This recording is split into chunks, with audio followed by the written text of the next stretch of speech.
Kabanata 1, ang pagsilang ng isang tahanan, ang pagtitipon ng mga materyales. Sa paglipas ng panahon, bago pa man sumapit ang isang bagong tahanan na may sariling buhay, mayroong isang tahimik na proseso ng paglikha. Ito ay hindi isang biglaang paglitaw, kundi isang simula na pinanday ng kalikasan mismo, isang paghinga ng lupa bago pa man umusbong ang isang bahay. Ito ay isang yugto ng malalim na paggalang at maingat na pag-unawa, kung saan ang bawat elemento ay maingat na pinipili mula sa mga likas na pinagmulan nito, na parang isang lihim na isinasaulo. Sa mga malawak na bukirin na balot sa hamog ng umaga, sa gilid ng ilog na dahan-dahang umaagos patungo sa malalim na karagatan, at sa kailaliman ng kagubatan na puno ng mga lihim at sinaunang espiritu.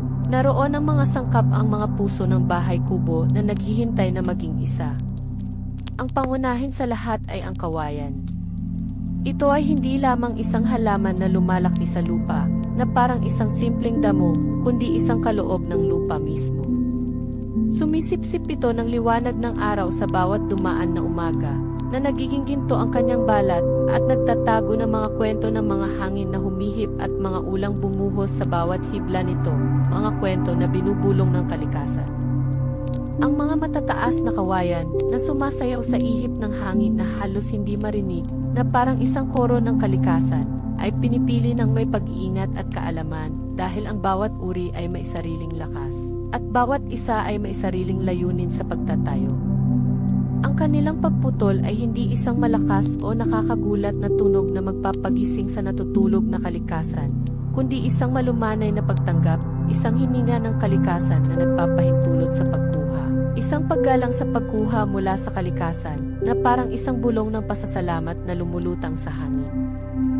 Dahan-dahang inihahanda ang bawat piraso, nililinis ang bawat buhol na parang isang lumang sugat na pinagaling ng panahon, at pinapakinis ang bawat ibabaw, na nagpapahintulot sa kanilang pagiging matibay at likas na kagandahan na magliwanag sa ilalim ng malambot na araw.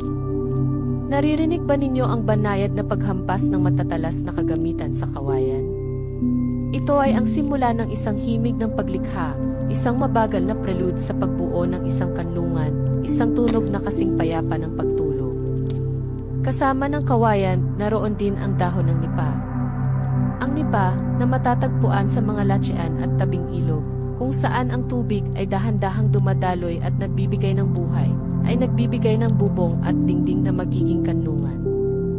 Ang bawat dahon ay maingat na inaani, ang bawat isa ay may sariling kakaibang kurba at kulay, mula sa mapusyaw na berde na maihalong hamog pa hanggang sa malalim na kayumanggi na pinatanda ng araw, tulad ng mga pahina ng isang lumang libro.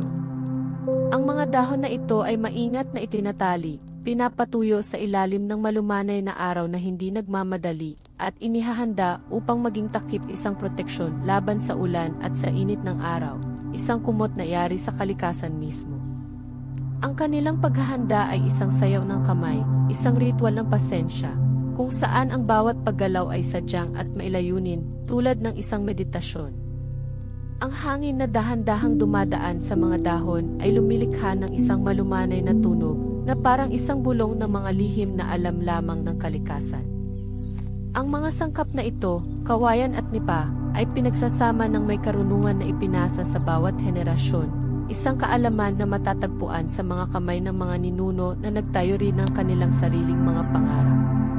Hindi ito pagmamadali, kundi isang masusing pagpaplano, isang malalim na pag-unawa sa bawat material at kung paano ito makikipag-ugnayan sa isa't isa upang lumikha ng isang kanlungan na matibay at payapa, isang santuwaryo.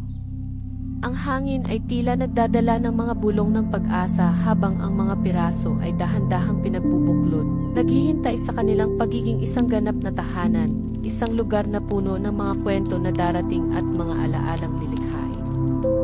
Damhin ang kalmadong kapaligiran ng paglikha, kung saan ang bawat material ay may sariling lugar sa kwento ng pagsilang ng isang tahanan, isang kwento na kasing tanda ng panahon mismo, at kasing payapa ng isang malalim na pagtulog. Hayaang balutin kayo ng kapayapaan na ito.